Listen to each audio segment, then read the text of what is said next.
ناظرین، امریکہ نے بھی ایران پر حملہ کر دیا اور آپ یقیناً یہ جاننا چاہ رہے ہوں گے کہ آخر اس حملے میں کیا ہوا اور امریکہ نے ایران پر حملہ کیسے کیا۔ آج کی اس ویڈیو میں یہ تمام تفصیل آپ کو بتائیں۔ بات شروع کرتے ہیں۔ امریکی صدر ڈونلڈ ٹرمپ کا کہنا ہے کہ امریکی جنگی طیاروں نے ایران میں 3 جوہری مقامات پر بمباری کی ہے، جس کے بعد امریکہ باقاعدہ طور پر ایران اور اسرائیل کے درمیان جاری جنگ میں شامل ہو چکا ہے۔ صدر ٹرمپ نے امریکی عوام سے جب ٹی وی پر خطاب کیا اور کہا کہ یاد رہے بہت سے اہداف باقی ہیں، آج کی رات اب تک کی سب سے مشکل اور شاید سب سے مہلک رات تھی۔ انہوں نے یہ بھی کہا کہ اگر ہم جلد قائم نہ ہوا تو ہم درستگی، رفتار اور مہارت کے ساتھ دوسرے اہداف تک بھی جائیں گے۔ امریکی بمباری کے اہداف میں سے ایک تہران کے جنوب میں دور دراز پہاڑی علاقے میں قائم یورینیم کی افزودگی کا مرکز فردو تھا، جو ایران کے جوہری عزائم کے لیے کلیدی حیثیت رکھتا ہے۔ البتہ یہ واضح ہونا ابھی باقی ہے کہ فردو کی ایسٹس کو کس قسم کا نقصان پہنچا ہے۔ ایران کی جانب سے کسی بڑے نقصان کا اعتراف نہیں کیا گیا، تاہم امریکی حکام کے مطابق یہ تنصیبات مکمل طور پر تباہ کر دی گئی ہیں۔ صدر ٹرمپ کے بیان کے بعد جب امریکی وزارت دفاع نے اس پر بریفنگ دی تو انہوں نے بھی نقصان کے حوالے سے تفصیل بتانے سے گریز کیا، لیکن یہ ضرور کہا کہ نقصان ہوا ہے۔ اسرائیلی حکام کا کہنا ہے کہ وہ ان حملوں کی منصوبہ بندی میں امریکہ کے ساتھ مکمل طور پر ہم آہنگ تھے۔ آئیے دیکھتے ہیں کہ ہم ایران جنگ اور اس میں امریکہ کی شمولیت کے بارے میں اب تک کیا جانتے ہیں۔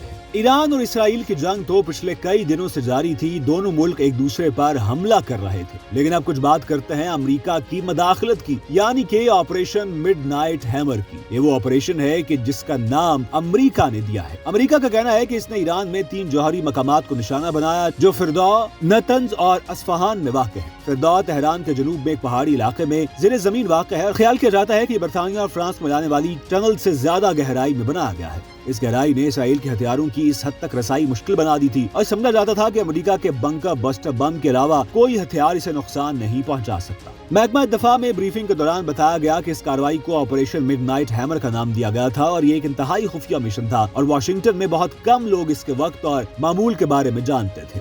ان کے مطابق صرف چند منصوبہ ساز اور اہم رہنماؤں کو اس بارے میں مطلع کیا گیا تھا۔ جنرل کین کا کہنا تھا کہ یہ امریکہ کی تاریخ کا سب سے بڑا B-2 آپریشنل حملہ تھا۔ امریکی جرنیل کے مطابق اس حملے میں 75 میزائل اور بم داغے گئے، جن میں 2 درجن سے زیادہ میزائلوں کے علاوہ 14 SMPO بنکر بسٹر بم بھی شامل تھے، جن کا آپریشنل استعمال پہلی مرتبہ کیا گیا۔ جی ہاں، ماہرین کے مطابق اس بم کا وزن 13,000 کلو گرام اور یہ پھٹنے سے تقریباً ہر جگہ 18 میٹر اور عام زمین میں 61 میٹر تک گھس سکتا ہے۔ خیال رہے کہ فردو کی سرنگیں سطح زمین سے 80 سے 90 میٹر نیچے ہیں، اس لیے بنکر بسٹر کے حملے کے کامیاب ہونے کی حتمی ضمانت نہیں دی جا سکتی، لیکن یہ واحد بم ہے جو ان کے قریب بھی پہنچ سکتا ہے۔ جنرل کین کے مطابق اس مشن میں 7 B-2 بمبار طیارے شامل تھے، جنہوں نے ہدف تک پہنچنے کے لیے 18 گھنٹے کی پرواز کی، اور جب یہ بمبار طیارے ایرانی ایئر سپیس میں پہنچے تو ایک امریکی آبدوز نے 2 درجن سے زیادہ ٹوماہاک میزائل اصفہان کی جوہری تنصیب کے اہم اہداف پر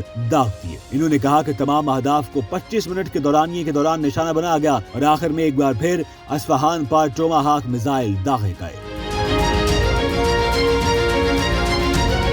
انہوں نے دعویٰ کیا کہ اس پوری کارروائی کے دوران ایران کی جانب سے امریکی طیاروں کو کسی قسم کی مزاحمت کا سامنا نہیں کرنا پڑا۔ بظاہر ایران کے زمین سے فضا میں مار کرنے والے میزائلوں نے ہمیں نہیں دیکھا۔ اسی لیے کہا جاتا ہے کہ ایسا لگتا ہے کہ ایران کی ایئر فورس مکمل طور پر ڈسمینٹل ہو چکی ہے۔ انہوں نے یہ بھی کہا کہ مشن کے دوران امریکہ کو ایسے کسی بھی واقعے کے بارے میں نہیں معلوم جس میں امریکی طیاروں پر فائرنگ کی گئی۔ اب کچھ بات کرتے ہیں کہ ایران میں امریکی حملے سے کیا نقصان ہوا ہے۔ اگرچہ امریکی حکام حملوں کو مکمل کامیاب قرار دیتے ہوئے دعوے کر رہے ہیں کہ فردو کی تنصیبات کو تباہ کر دیا گیا ہے، لیکن تاحال یہ واضح نہیں ہو سکا کہ تینوں جوہری تنصیبات پر امریکی حملے سے کیا نقصان ہوا ہے۔ امریکہ کے وزیر دفاع کا کہنا تھا کہ امریکی حملے میں ایرانی جوہری تنصیبات کو پہنچنے والے نقصان کا جائزہ لیا جا رہا ہے، لیکن ابتدائی اندازے یہی ہیں کہ ہمارا ہدف پر درست نشانہ لگانے والا گولہ بارود وہیں گرا جہاں ہم اسے نشانہ لگانا چاہتے تھے اور اس سے مطلوبہ نتائج حاصل ہوئے ہیں۔ امریکہ سمجھتا ہے کہ اس نے فردو کی جوہری تنصیبات کو تباہ کر دیا ہے جو اس کا مرکزی ہدف تھا، لیکن ایک سوال کے جواب میں ان کا کہنا تھا کہ قبل از وقت ہے کہ آیا ایران اب بھی جوہری صلاحیت رکھتا ہے یا نہیں۔ ان کا یہ بھی کہنا تھا کہ نقصان کے حتمی جائزے میں وقت لگے گا،